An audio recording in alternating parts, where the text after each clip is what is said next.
आइए रुक करते हैं देश विदेश से आ रही कुछ खास ताजा खबरों की ओर। प्रियंका गांधी के नेतृत्व में यूपी कांग्रेस में बड़े फेरबदल की तैयारी। कांग्रेस उत्तर प्रदेश में पिछले 3.5 दशकों से सत्ता से बाहर है, लेकिन हाल के लोकसभा चुनाव में 99 सीटों पर जीत दर्ज करने के बाद पार्टी के आत्मविश्वास में जबरदस्त इजाफा हुआ है। इस नई ऊर्जा को देखते हुए कांग्रेस ने उत्तर प्रदेश के संगठन में बड़े पैमाने पर बदलाव करने का निर्णय लिया है। पार्टी अब उन जिलों और शहर अध्यक्षों को हटाने की योजना बना रही है जो कि सक्रियता से काम नहीं कर रहे। इन निष्क्रिय नेताओं की जगह नई पीढ़ी के तेज तर्रार नेताओं को आगे लाया जाएगा। बीजेपी और आरएसएस बदल रही है रणनीति, डैमेज कंट्रोल की तैयारी, मिलने लगे संकेत। उत्तर प्रदेश में जातीय जनगणना का मुद्दा भारतीय जनता पार्टी को भारी पड़ गया। विपक्ष ने जिस मुखरता से इस मुद्दे को जनता के बीच उठाया, उसका नुकसान बीजेपी को उठाना पड़ा है। ऐसे में अब बीजेपी और राष्ट्रीय स्वयंसेवक संघ दोनों इस मुद्दे पर अपनी रणनीति में बदलाव करते दिखाई दे रहे हैं। केरल में आरएसएस की समन्वय बैठक में जातीय जनगणना की तरफदारी की गई, जिसे डैमेज कंट्रोल के तौर पर देखा जा रहा है। जाति व्यवस्था पर मोहन भागवत बोले, जातियां भगवान ने नहीं पंडितों ने बनाई, हिंदू मुसलमान सब एक। आरएसएस प्रमुख मोहन भागवत ने जातिवाद को लेकर कहा कि हमारे समाज के बंटवारे का फायदा हमेशा दूसरों ने उठाया है। इसी से हमारे देश में आक्रमण हुए और बाहर से आए लोगों ने फायदा उठाया। ये बात आपको कोई ब्राह्मण नहीं बता सकता, आपको स्वयं ही समझना होगा। आजीविका का मतलब समाज के प्रति जिम्मेदारी भी है। जब हर काम समाज के लिए होता है तो कोई ऊंचा या नीचा कैसे हो गया। भागवत ने कहा कि भगवान ने हमेशा कहा कि मेरे लिए सभी एक हैं, कोई जाति और वर्ण नहीं है। पंडितों ने श्रेणी बनाई, ये गलत था। धर्म को हमने बदलने की कोशिश नहीं की, बदलता है तो धर्म छोड़ दो, ऐसा बाबा साहब आम्बेडकर ने कहा है। लाल बागचा राजा ने पहना 20 किलो सोने का मुकुट, अनंत अंबानी ने किया है दान। मुंबई के लाल बागचा राजा ने नया रूप धारण कर लिया है। इसमें अनंत अंबानी द्वारा भेंट किया गया 20 किलो का सोने का मुकुट शामिल है, जो कि 5 सितंबर को इसका पहला लुक सोशल मीडिया पर सामने आया है।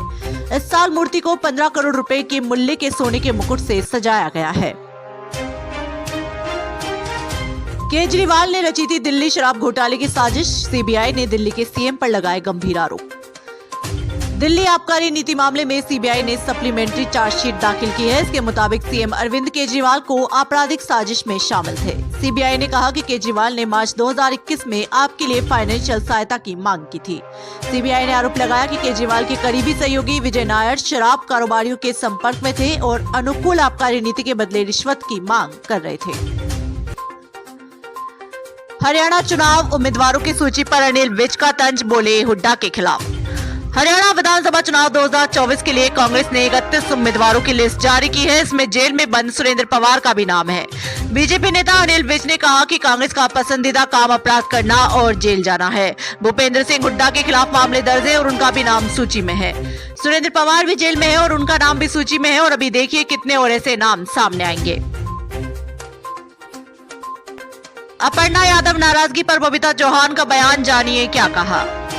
यूपी महिला आयोग की अध्यक्ष बबीता चौहान ने पदभार ग्रहण कर लिया है। उन्होंने कहा कि वो महिलाओं को अवसर प्रदान करने के लिए काम करेंगी। महिला आरक्षण पर उन्होंने पीएम मोदी को धन्यवाद दिया और कहा कि 2029 तक होगा। अपर्णा यादव की गैर मौजूदगी पर उन्होंने कहा कि आज कोई सामूहिक पदभार ग्रहण कार्यक्रम नहीं था। उन्होंने कहा कि उन्हें नहीं लगता कि अपर्णा यादव की कहीं कोई नाराजगी वाली बात है।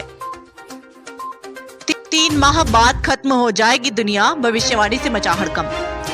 बुल्गारिया की प्रसिद्ध रहस्यवादी बाबा वंगा की भविष्यवाणियां एक बार फिर से चर्चा में है। बाल्कन के नास्ट्रेडमस के रूप में जाने वाली वंगा ने भविष्यवाणी की है कि 2025 में प्रलयकारी घटनाओं की शुरुआत होगी, जिससे मानवता का पतन होगा। उनकी भविष्यवाणी यूरोप में एक विनाशकारी संघर्ष का संकेत देती है, जो महाद्वीप की आबादी को अपूरणीय रूप से प्रभावित करेगा। इजरायल का हथियार आपूर्ति पर रोक, सीजीआई का ऐतिहासिक फैसला, जानिए क्या है पूरा मामला। सुप्रीम कोर्ट में पूर्व राजनयिकों ने याचिका दाखिल कर इजरायल को हथियारों की आपूर्ति रोकने की मांग की है। याचिका में कहा गया है कि भारत अंतर्राष्ट्रीय कानूनों के तहत युद्ध अपराधों में शामिल देशों को हथियार नहीं दे सकता। याचिकाकर्ताओं का कहना है कि भारत का हथियार निर्यात फिलिस्तीनियों की मौत में सहायता करता है और इस मामले में 9 सितंबर को सुनवाई हो सकती है।